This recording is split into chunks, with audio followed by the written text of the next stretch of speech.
What's happening, everyone? Back today with the first installment of the actual program design videos. I told you I was going to do it. I have had some fun putting this one together. I was writing everything out and thinking this is a banger. So we're going to start off with full body. And we're going to go through full body, upper lower, push pull legs, all the good stuff. Now, full body training. I've had a couple of questions on this one.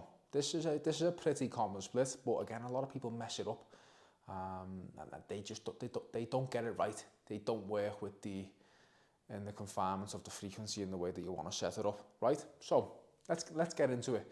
Now, full body.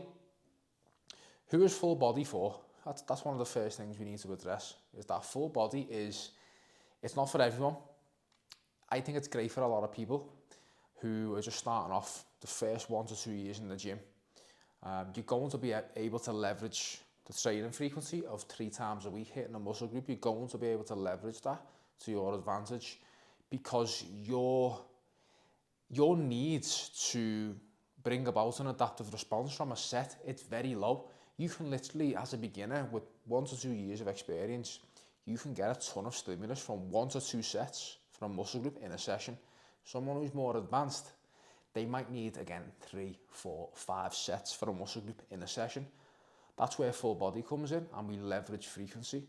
So we might hit a muscle group with 1 to 2 sets, but then 2 or 3 days later, we're coming back again, and we're hitting it again. So we're leveraging frequency. So this is great for beginners because they don't need a lot of sets for a muscle group to bring about the adaptive response and start the cycle of stimulus, recovery, adaptation that we spoke about in the first video, which was all about program design. So that is the big benefit of full body. You have 3 opportunities in a week to cascade and start the stimulus, recovery, adaptation process for a muscle group. So you can go through 3 bouts of starting the stimulus, letting the body recover and let the adaptations take place. If we can do that 3 times in a week, just think where you could be in a year of allowing these progressions to take place. This is where it comes back again to leveraging training frequency. If you're a beginner, why are you waiting 7 days to go again? You don't need that. Your necessity for a stimulus to drive an adaptive response, it's so low. Literally 1 to 2 good sets for a muscle group in a session is all you need. Hence how we're going to go about it with the full body split. So let's get into it. So there's 3 training days. You're going to have day 1, day 2, day 3, Monday, Wednesday, Friday. So you want the rest in between. So literally you're going to hit a muscle group.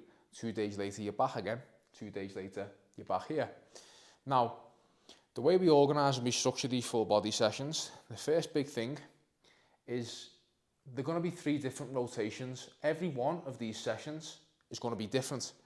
So it gives you a rotation of a session to keep trying to progress each week. If we keep doing the exact same one session 3 times a week, you're going to hit a wall pretty fast. Lifts are going to stall out. Having 3 rotations of a session throughout the week, and then each week we keep coming back, trying to one-up everything. It keeps things flowing nicely. You can get yourself on a big run of momentum and ride waves of progression for a good 6 to 12 months with something like this.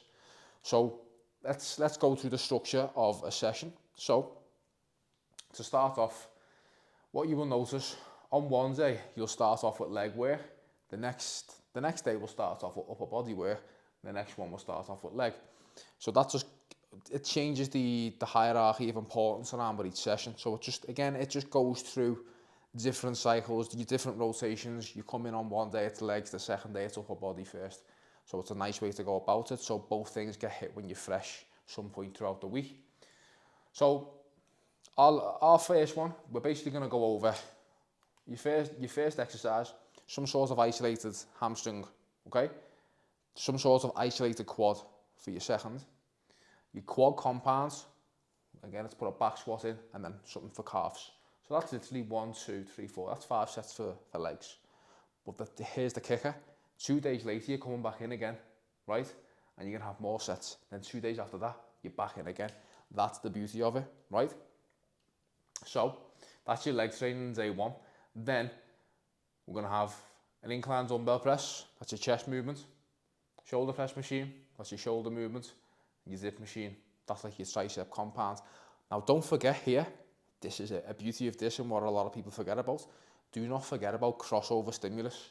You are going to absolutely smash all of the pressing musculature with those three movements. Chest, shoulders, triceps are all going to get hit with every one of this. Even a shoulder press machine, you're going to tie in some upper pec. Triceps are going to get hit. Same with a dip. You're going to tie in your shoulders, you're going to tie in your triceps and your chest. So this is basically 3 sets of pressing. Everything is getting tied in with crossover stimulus. Okay? Then you go into your lat bias movement, which is your chin up, your upper back bias movement, a wide grip curl row, your bicep movement, a preacher curl, tricep isolation is an EZ bar push down, and then abs to finish off, right? So what you will see, the rotation of the rep ranges. So your leg stuff, this will be your heavy leg day. You're going to be having 1 set all out failure, 6 to 10. And then your upper body stuff on this day, it's in the 10 to 12 zone. And then on your next day, it flips around. You start with your upper body, where this is heavier, sets of 6 to 10. Your leg stuff on this day is 10 to 12. And then we're back around again, heavier 6 to 10, 10 to 12. So you can see that you're rotating your rep ranges. It's just another avenue for progression. It's not that big of a deal. The main thing is, all sets are taken to failure, right? 3 to 5 minute rest between sets. We want to track absolutely everything that we're doing, and a huge focus on progressing all of this with good form. That is why we're only needing 1 set, maybe 2 sets on a couple of the quad compounds. So if you look at the total set numbers for this session, 1, 2, 3, 4, 5, 6, 7, 8, 9, 10, 11, 12, 13. There's 13 sets. You will be absolutely smoked by the end of that. If you take 13 sets to all out failure, that's a full body workout. Job done. There's the stimulus. It's going to cause the adaptive response. 2 days later, bang, you're going to be back in. Your body is going to go through stimulus recovery adaptation. It's going to be good to go for here. Another 13 or 14 sets, all out failure. No fucking around leaving reps in the tank. This program would not work. If you're leaving reps in the tank, this would not work. This is crucial. It's all about going through stimulus, recovery, adaptation. And for someone who's going to be watching this, you know, you're in your first maybe 1 to 2 years of training, you don't need a lot of stimulus to drive that adaptive response. You can get away with just a couple of sets here and there, but the big focus is on progression. And you run this for as long as you possibly can until you do stall out. You could run this for a good 1 to 2 years. Progress everything, okay? That is the key. You could be so much far ahead if you stop fucking around with some bullshit program and you really got to work with this, because this is hard. This is not easy. There's not going to be a lot of people wanting to sign up to come in and train legs 3 days a week and absolutely push everything to failure. But I guarantee, if anyone watches this and wants to really get stuck in with this and you give it a good crack for a year, physique will transform. Reason being, you've got 3 opportunities each week to cascade stimulus, recovery, adaptation. Where are you going to be after a year of progressing this? You think, if you're smart and you ran this, you take you and one of your friends, one of your peers, you both got 6 months to 12 months of training. Your mate is just training chest and arms all the time, and he's hitting legs once a week. You're going to be hitting legs 3 times a week. So over the course of 12 months, your mate is hitting legs once, he's going to have 52 bouts of stimulus for legs. Over the course of the year, you're going to have 156 bouts of stimulus for legs, going through stimulus, recovery, adaptation. Who's going to have bigger legs? Who's going to have a bigger chest, bigger back, bigger bicep, bigger tricep, just bigger everything, because you've got after it and stuck to a good plan. Progress your lifts and went through frequent bouts of stimulus, recovery, adaptation. This is a good way to program full body. Hopefully you can take things on board. If you have any questions down below, let me know. Obviously this is not set in stone, the exercise selection. You can change a couple of exercises around, but for volume allowance, you want to stick pretty close to this, because if you start adding in extra sets here, it takes away from them what you can come back and recover from, allow the body adapt to, and then what you can do here.